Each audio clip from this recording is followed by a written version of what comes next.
Yeah అన్న ఆ, this is Shivateja Shivateja. డైహెడ్ రవితేజ ఫ్యాన్. ఓకే, మీ నుంచి Shivateja fan of Raviteja. Okay. మీ నుంచి చాలా రోజుల నుంచి ఎక్స్పెక్ట్ చేస్తున్నా అన్న. రవితేజకు పవన్ కళ్యాణ్కి మీరు ఎంత బిగ్ ఫ్యానో, శివుడి దగ్గరికి వెళ్ళాలంటే ఫస్ట్ నందిని దాటి వెళ్ళాలి.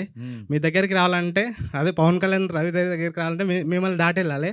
సో ఇప్పుడు నేను ఎక్స్పెక్ట్ చేస్తున్న ఏంటంటే, మిరపకాయ సినిమా అంత పెద్ద హిట్ ఇచ్చారు కదా, పవన్ కళ్యాణ్ గబ్బర్ సింగ్ హిట్ ఇచ్చారు కదా, మళ్ళీ ఉస్తాద్ భగత్ సింగ్ పవన్ కళ్యాణ్కి ఇచ్చారు.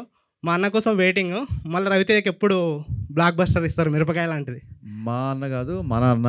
మన అన్న మిరపకాయని మించిన సినిమా 100% తీసి తీరుతా. వెయిటింగ్ అన్న. మీ అందరు ఇలాగే సపోర్ట్ చేస్తే 100% చేస్తాం. కంపల్సరీ అన్న. Thank you.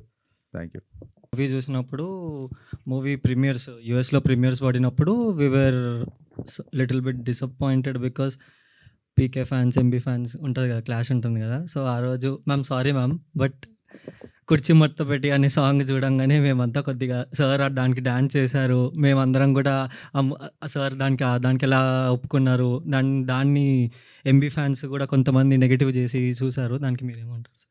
ఏం లేదు, అందరూ ఫుల్ హ్యాపీగా ఎంజాయ్ చేశారు. ఆ సీక్వెన్స్ హై డ్యాన్స్ నెంబర్స్ ఉండాలి కాబట్టే ఆ సాంగ్ పెట్టాము. నేను అందులో మహేష్ బాబు గారు dance one of this careers top 3 సాంగ్స్లో ఆయన డ్యాన్స్ ఉంటుందని నా స్ట్రాంగ్ ఫీలింగ్. ఇక్కడేమో ఈయన డ్యాన్స్ చేయరు దాంతో. యాక్చువల్గా పవన్ కళ్యాణ్ గారి ఫ్యాన్స్ అందరూ కళ్యాణ్ గారు తీసుకున్న అంత పెద్ద డెసిషన్, అంత పెద్ద అసలు ఏమాత్రం మీకు గుర్తుందో లేదో, కళ్యాణ్ గారు చాలా స్పోర్టీగా మిగతా అందరు హీరోల సక్సెస్ని నేను అప్రిషియేట్ చేసి మాట్లాడిన రోజులు ఉన్నాయి. సో ఇట్స్ డ్యాన్స్ నెంబర్ కాబట్టి తీసుకున్నాం అంతే. యా.